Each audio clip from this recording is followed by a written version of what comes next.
We're able now to bring you the very latest on Hurricane Hugo in a live report. That's right, and there have been some dramatic changes in the storm, and we're very fortunate that we can go to the Hurricane Center and get the very latest, and we'll be talking with Bob Case at the Hurricane Center. Bob, thank you very much for talking with us. I've noticed in the recent reports that the hurricane seems to be strengthening. Is that the latest that you have?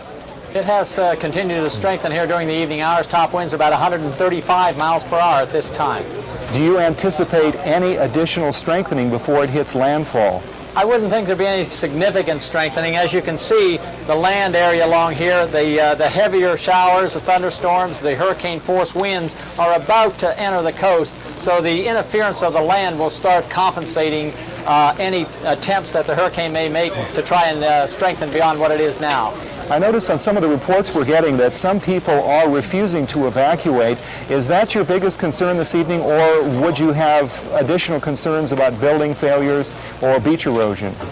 Well, the main thing, Tom, is the fact that on the barrier islands, the people need to evacuate. And from what we hear at the Hurricane Center, the majority, the major portion of those people were taken off the islands or did leave the islands. That's good. And what is your estimated time of arrival of the eye on the coastline?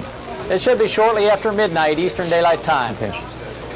Thank you very much, Bob. We appreciate it very much. Thank you. Live from the Hurricane Center with Bob Case. You have the very latest information, and we do hope that all those people were able to evacuate and are safe this evening. And we have a complete weather report for you coming up on our weather, and it is just beautiful in complete contrast with the weather they're getting down there in South Carolina. And right now our temperature is a beautiful 86 degrees in Marysville and Yuba City, 84 in Sacramento, Stockton is 83, and Modesto is 84. You just couldn't get a better day than what we've had today. Dew point 62, the relative humidity 47%. The wind is northwest 2 to 9, and the barometer 29.86. Now that 62 dew point indicates rather high humidity.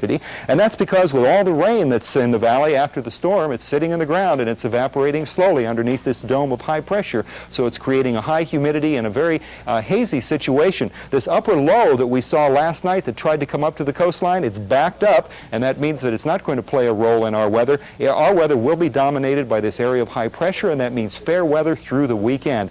Across the country this evening, there's one low pressure center just east of Colorado, bringing rain from Colorado into Minnesota. But the big story this evening, of course, Hugo, and here it is. What a dramatic picture. It looks beautiful on the satellite picture, but if you're in South Carolina, Georgia, or North Carolina, it is not such a beautiful situation. The storm is being guided in a northwesterly direction by this low pressure area off the coast of New Orleans and off Mobile, Alabama, and it's also being guided by a high pressure area to the north. We do have a weather radar close-up shot showing the rain bands coming in now in South Carolina and North Georgia. These are very heavy rain bands. They may include some tornadoes, so that's another thing that people are watching out for. There's a tornado watch and a hurricane warning from the extreme northern Florida coastline all the way up into South Carolina and North Carolina. And remember, once the storm passes over the coastline and the eye passes inland, the storm will weaken but then get caught up in the upper air circulation and produce very heavy rainfall in North Carolina, Virginia, and supposedly all the way up the Atlantic seaboard. And as you heard, the winds now 135 miles an hour, the storm moving in a northwesterly direction at about 20 miles an hour. The eye is very well developed, and it is what we call a Category 4, which is a very strong storm. The strongest possible category would be a 5, but a 4 is a very significant storm. Temperatures today, 70s and 80s from New York down to Florida, where the tip of Florida had 90s. It was cool in the upper Midwest, where we're getting rain and cloudiness. We saw that on the satellite shot. In the desert, over 100 again today, 90s and 80s down in Southern California, with 60s and 70s in the Pacific Northwest. Highs here today, pretty nice. Stockton 85, 83, Modesto 85, Sacramento 84, and Marysville 87. Historical average 87, and air quality marginally unhealthful with an 83. Forecast to be 75 tomorrow. And for the observers, they had a beautiful, beautiful day today. A little bit warmer. Meadow Vista 79, Tuolumne 78, 79. Also in Magalia, Paradise 83, Kirkwood 70, and Knights Ferry